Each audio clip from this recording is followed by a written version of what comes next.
నన్ను ఒకసారి సేవకులు కూటానికి పిలిచాడు ఒక బ్రదరు. నాయన, నేను సువార్త చెప్పమంటే వస్తా, సేవకులు కూటానికి మాత్రం నేను రాను.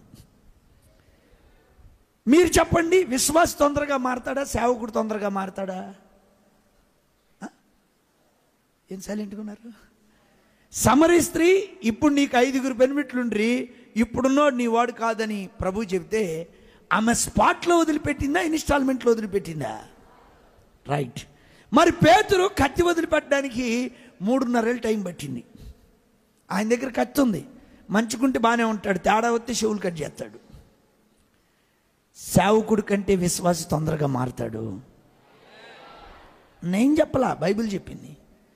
యోనా ఆయన ఇక 40 రోజులకి దుర్గతి కలగపోద్దని ప్రకటించాడు. ఆయన వాక్యం విని పశువులు నీళ్లు దాటం మానేసి రాజు సింహాసనం దిగాడు, గోనె పట్ట కట్టుకున్నాడు, ప్రజలందరూ పశ్చాత్తాపడ్డారు. ఆయన వాక్యం పశువుల్లో పనిచేసింది కానీ ఆయనలో పనిచేయలే. కాబట్టి సేవకుడిని మార్చాలనుకోవటం అదొక పెద్ద టాస్క్. మీరు చెప్పండి, ఒక సేవకుడు ఇంకొక సేవకుడి గురించి గొప్పగా చెబుతాడా? ఒక విశ్వాసి సేవకుడి గురించి గొప్పగా చెప్తాడా? ఇశ్రాయేల్ దేశపు చిన్నది చెప్పింది, నా యజమానుడు ప్రవక్త దగ్గర ఉండాలి, అతడు నా యజమానుడు కలిగిన కుష్ఠరోగం బాగు చేస్తాడని చెప్పింది. హల్లెలూయా. ఒక విశ్వాసి సేవకుడిని కనపరిచినట్లుగా ఒక సేవకుడు ఇంకొక సేవకుడిని కనపరచలేడు. గనపరిచే వాళ్ళని వదిలిపెట్టి, లోబడే వాళ్ళని వదిలిపెట్టి, ప్రజలకు తెలిస్తే ఒక విషయం, వాళ్ళ చేతిలో మైక్ ఉండదు, పాస్టర్ గారి చేతిలో అయితే మైక్ ఉంటుంది. మైక్ పట్టుకుంటే మైకం వచ్చింది మాకు, ఏం మాట్లాడతామో మాకే. అందుకని సేవకులు కోటానికి నేను రానని చెప్పాను. హల్లెలూయా.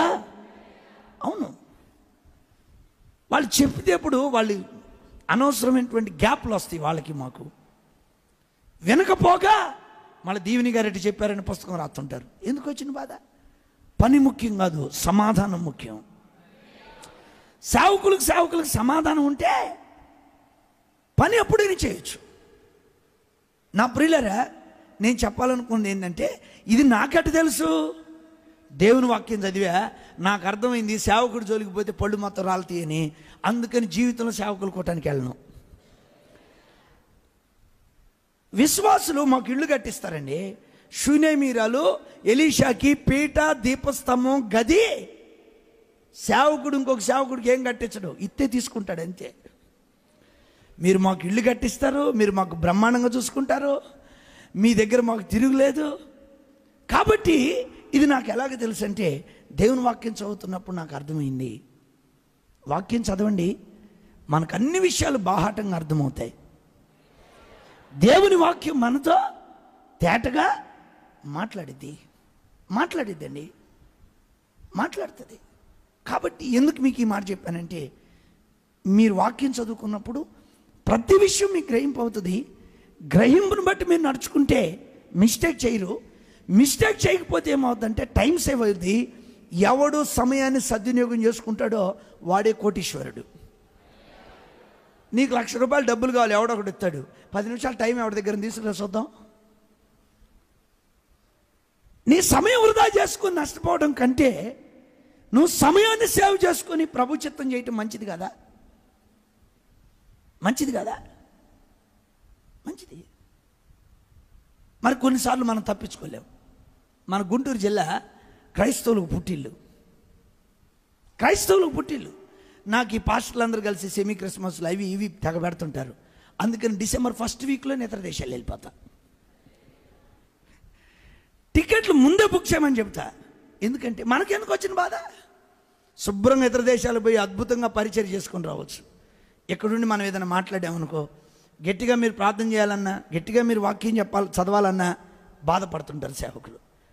అందుకే ఈరోజు నేను మీకు చెప్పా, ఇందాక నేను 7 గంటల వరకు నాకు టైం ఉందని చెప్పాను కదా అన్నానా? ఇదే మాట సేవకులు కోటలు అంటే ఏమంటారు మా వాళ్ళు?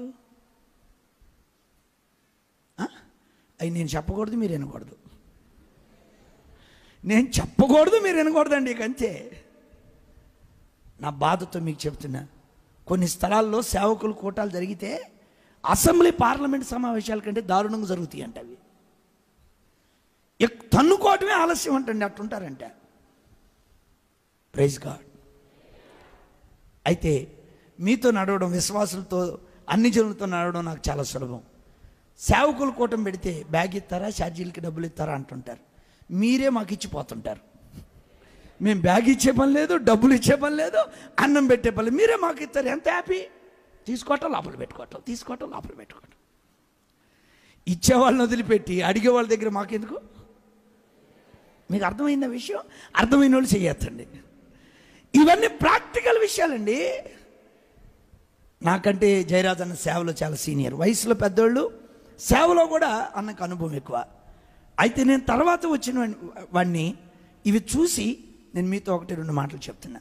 అన్నకంటే నాకేది ఎక్కువ తెలుసని కాదు.